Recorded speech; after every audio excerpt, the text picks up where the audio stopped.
Mi nombre es Miguel Gallego, llevo unos cuantos años en el sector editorial, durante muchos años en libro y en los últimos años mucho más relacionado con revistas y periódicos, sobre todo publicación móvil, con lo cual me ha gustado mucho lo de Mobile First. Hay una parte que yo creo que es bastante importante dentro de lo que vamos a ver sobre, que es una pincelada muy rápida sobre lo que es inteligencia artificial específicamente dedicada a periodismo, pero que se puede aplicar de una forma similar, aunque no igual, a otro tipo de contenidos. Y es un poco el miedo que tiene todo el sector de que de repente todo esto que estamos hablando de deep learning y de bots, etcétera, haga desaparecer al periodista. Y eso pues realmente en una serie de años no va a ocurrir, o creemos que no va a ocurrir.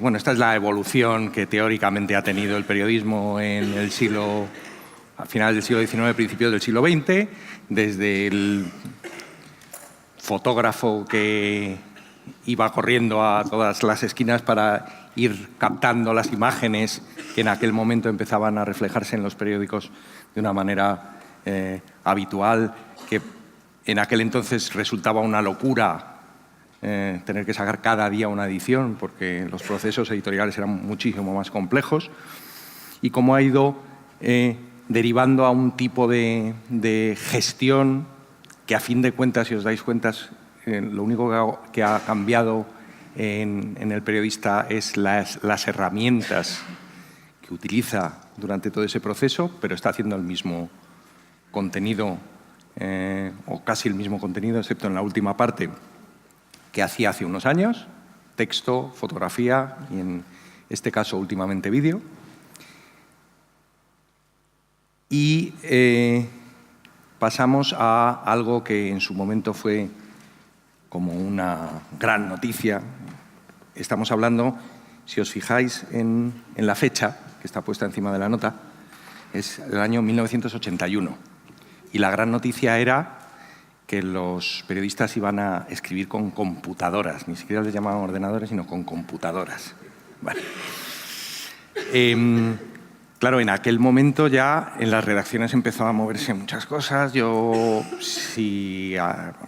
Por lo que veo, hay algunos que seguramente sí estarían en los años 80, a finales a lo mejor, en una redacción o en un departamento editorial de normalmente una gran casa de libros, porque en aquel entonces solo se podían hacer en grandes corporaciones, impresión de libros. Si os acordáis del gran problema que hubo cuando se tuvieron que meter ordenadores, había mucha gente que se negaba a utilizarlos al principio, sobre todo diseñadores gráficos que decían que lo del cúter y pegar con cola, pues eso no se podía sustituir a través de un ordenador, etcétera, etcétera, etcétera. Es algo que se repite desde el siglo XIV, con el advenimiento de la imprenta, donde la gente pues intentaba quemar las imprentas porque eran máquinas diabólicas que iban a quitar la hegemonía de los amanuenses, y esto se ha ido repitiendo en muchas ocasiones. ¿Cómo creo que hay que empezar a ver, y dejamos ya esa parte así historicista un poco que tiene poco sentido en el momento actual y que se puede leer en muchos libros? Solo un dato: en 1950 para hacer un libro hacían falta 140 oficios, 140 personas distintas que componían el tipo, pero había uno que tenía que fundar el tipo en plomo anteriormente, etcétera, etcétera. Y ahora mismo pues necesitas una persona con un tablet, con un teléfono móvil. Ya puede escribir un texto y grabar unos vídeos y hacer unas fotos y publicar algo parecido a lo que hace unos años se llamaba libro. Entonces aquí, esta imagen yo creo que lo refleja bastante bien, que es un poco el editor, el escritor, el periodista como engrasador de una maquinaria. Antes engrasaba ordenadores, anteriormente máquinas de escribir, anteriormente un bolígrafo, y ahora lo que hace es tener una serie de elementos determinados que funcionan de forma coordinada. ¿Y cómo funcionan? Pues vamos a pararnos a pensar un poco lo que es inteligencia artificial. Si yo pregunto qué es inteligencia artificial, a todo el mundo se le viene a la cabeza Google, esto que está haciendo, que subes una foto y de repente la taguea y no sé qué. Bueno, eso es otra cosa. inteligencia artificial, realmente la base de la inteligencia artificial es la generación de un dispositivo que parezca que piense. Y entonces, ya muy temprano, en los años 50 y 60, ya había determinadas máquinas que parecía que pensaban, incluso anteriormente. ¿Cuándo empieza a ser un poco interesante la inteligencia artificial? Cuando empieza a utilizarse un término que es, en inglés, todas las traducciones las hacemos en inglés, inteligencia artificial aplicada, que es que yo cojo una especie de vertical y empiezo a aplicar inteligencia artificial a una serie de tareas o instancias. Y lo que yo voy sacando finalmente es algo que ya no es solo que aquel cacharro parece que piensa, sino que es algo que saco una producción que es útil de forma, digamos, autónoma. Un tercer paso de esa inteligencia artificial es algo todavía mucho más interesante, que es lo que llamamos inteligencia artificial genérica, que es que yo codifico una serie de elementos y a través de esos elementos puedo hacer que, voy a decir máquinas, aunque no son máquinas, normalmente son ya instancias que están en la nube, que detrás tienen una máquina, pero que no físicamente no es un servidor, que es lo que tenemos todo en la cabeza, y lo que hace es utilizar esa forma de pensar que se ha codificado para cualquier tarea. Que esto es un poco lo que está pensando con lo que está pasando con la inteligencia artificial, por ejemplo, que pone a nuestra disposición Google o Amazon u otras grandes empresas. Bueno, lo realmente interesante es el paso siguiente. El paso siguiente de la inteligencia artificial genérica es lo que llaman machine learning, que ya existía en los años 50. De hecho, Arthur Samuel, 1959, ya describió que la teoría que seguramente se haría valer en los próximos años iba a ser que lo más interesante es hacer que las máquinas aprendiesen, no darles información y que nos diesen un resultado. En aquel momento era muy complejo, porque lógicamente las máquinas eran extraordinariamente caras, las capacidades las capacidades de cálculo eran diminutas si lo pensamos, o sea, si lo comparamos con lo que ocurre ahora. Si os dais cuenta, yo recuerdo que 1 mega de RAM, perdón, 1 mega de espacio de capacidad en un disco duro en los años 80 pues debía estar por las 10 o 15.000 pesetas, que son unos 100 euros. ¿Vale? Cuando hoy por 100 euros te compras un disco duro donde cabe prácticamente la mitad del mundo.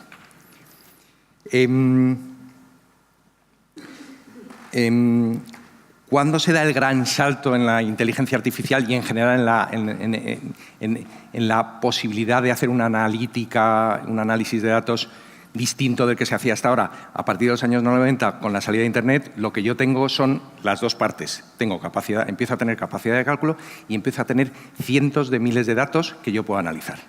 A partir de ahí, lo único que necesito es que esa capacidad de datos, esa capacidad de cálculo que yo tengo, empiece a leer esos datos que yo tengo en miles de bases de datos y empiece a sacar conclusiones.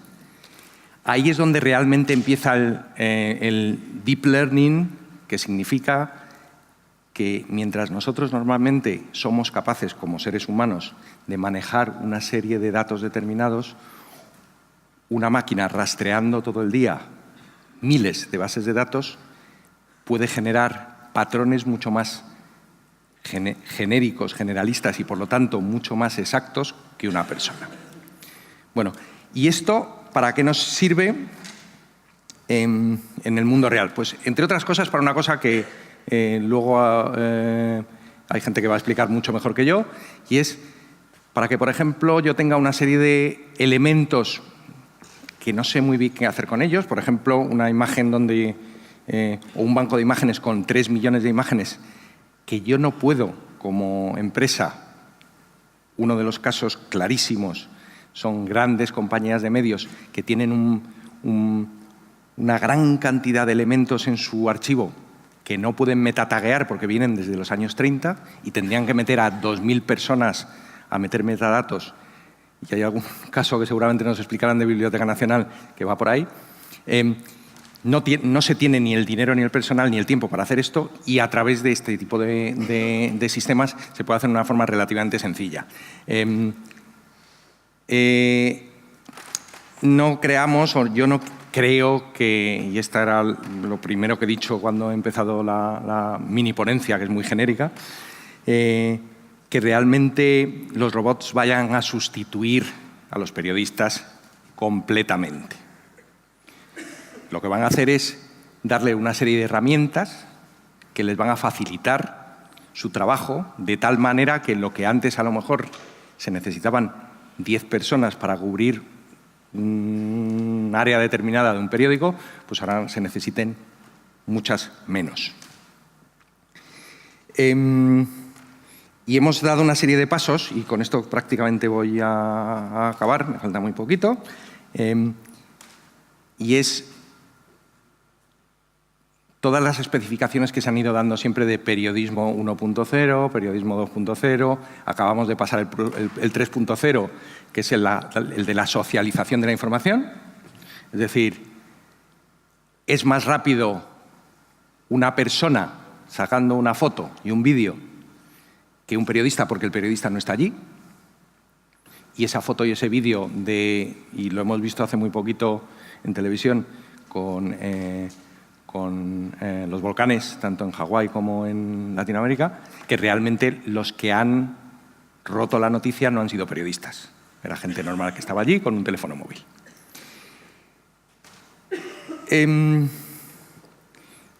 Lo que estamos viviendo ahora es el periodismo 4.0, que es lo que habíamos visto en la diapositiva, vamos, en la fotografía anterior, de un periodista que está con el móvil, con la tablet, con el ordenador, con el teléfono, con todo a la vez, donde se le exige a una sola persona, y eso en una editorial está ocurriendo exactamente lo mismo, que maneje muchos campos distintos en un solo perfil.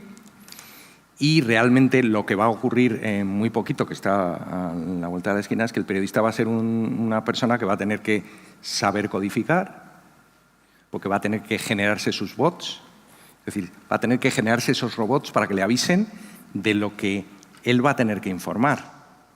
Porque realmente, si no, es imposible estar atento a toda la información.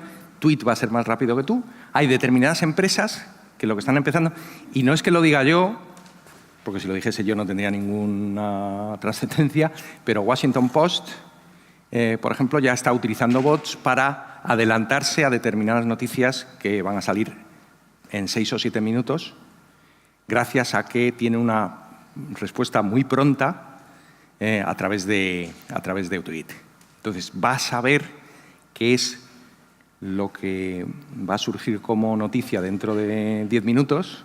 Normalmente se adelantan unos cuantos minutos a ese tipo de noticias, y lo más importante de todo, con unas métricas de veracidad.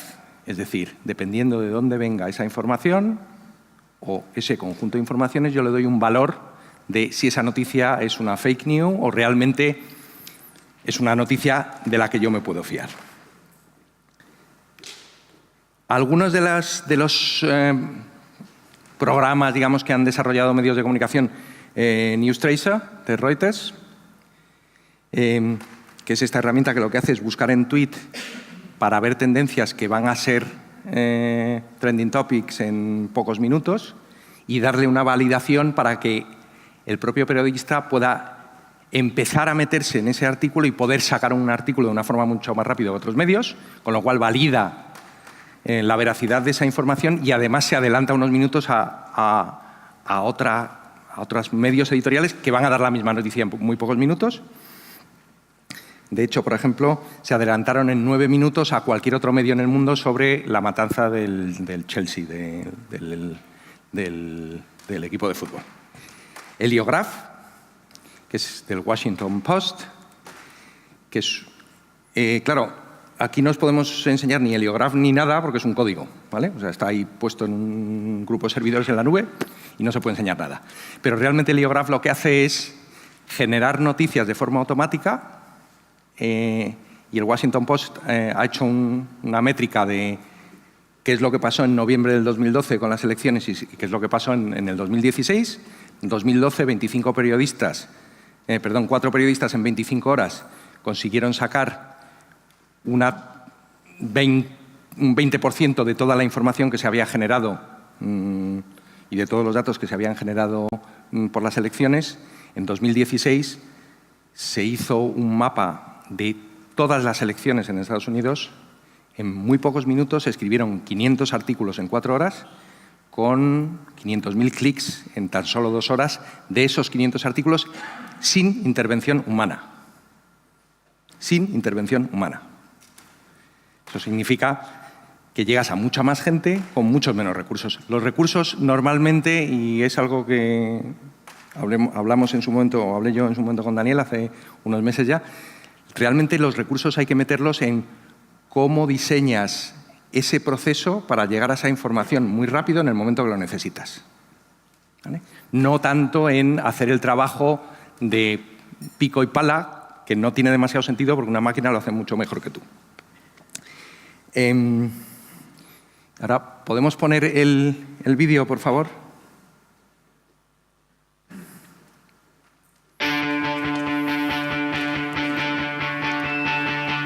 Hay 2 vídeos, sí.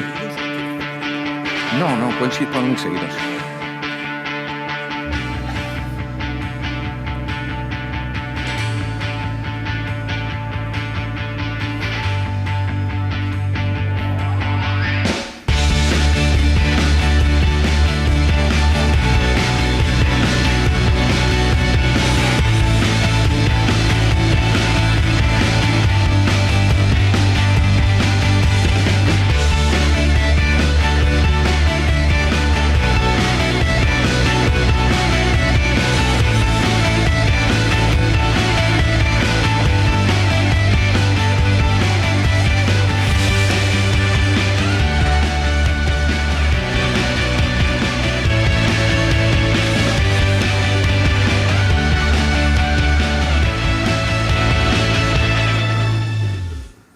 Bueno, esto es una herramienta que ha generado este vídeo de forma automática. Esto es el estado de la tecnología en el año 2018. Y ahora sí podemos ver el segundo vídeo.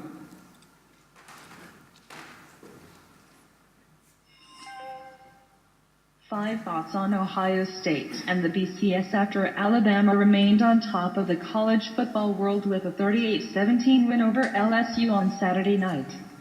1. Oregon going down to Stanford. Bueno, lo puedes cortar ya porque yo creo que se ve claramente. Esto era la misma herramienta en 2013. La evolución que ha tenido en 4 años es de algo que se ve claramente, que es una locución de una máquina, a un storytelling mucho más contemporáneo que nadie pensaría que está generado por una máquina. Es decir, esta empresa lo que ha hecho ha dado una serie de tags de qué es lo que quería hablar, se han buscado una serie de elementos determinados, vídeos, imágenes en bases de datos y se ha compuesto con una mínima intervención humana. Y eso es. Gracias.